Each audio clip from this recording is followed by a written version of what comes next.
Right out of the gates, the show is presenting a mystery to the audience. We're watching a guy with a ski mask, loaded gun. He's searching for something. We reveal that he's Alan Pangborn, this iconic hero from the Stephen King library. There's a little boy standing on the ice. Henry! That inexplicable mystery launches one of the great through lines of our season, which is the question of what became of Henry Deaver when he disappeared in 1991. There is a piece of music that occupies a really important space in the King universe, which is this slice of The Marriage of Figaro.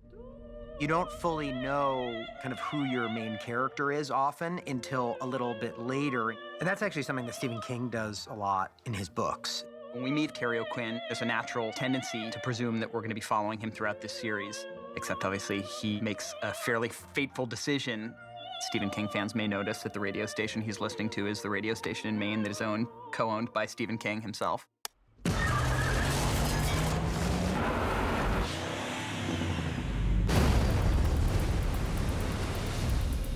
And of course, when you look at all of the spaces that King has visited, one sort of stands alone, and that's Shawshank.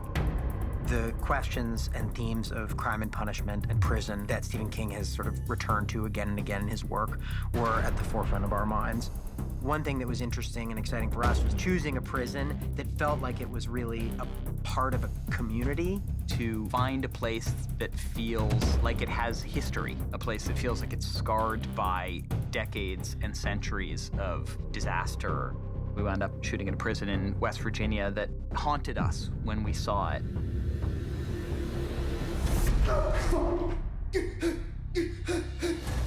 Who are you? He's never been processed. How'd you get inside this prison? Bill Skarsgård was perfect for this crucial role in the show. The latest great star of a Stephen King juggernaut. He was really committed to the idea that he had to transform himself physically for this role. Basically didn't eat a sandwich for 8 months. Bill did a ton of research about what his reactions would be to light, to sound, when you find yourself in a place like that tank for God knows how long. Young man, who are you? What's your name? Henry Deaver. That's not Henry Deaver.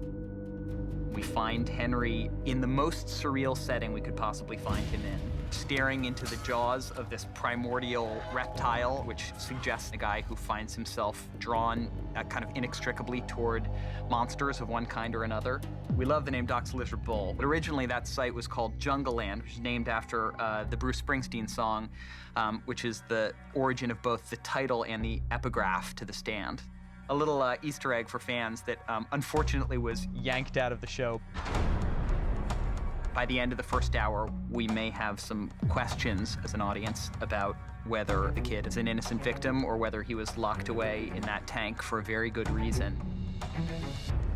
And we'll be teasing out the sort of mystery of exactly who he is, how he came to be locked away, what his confinement meant, and what his release might mean for the world of Castle Rock and beyond.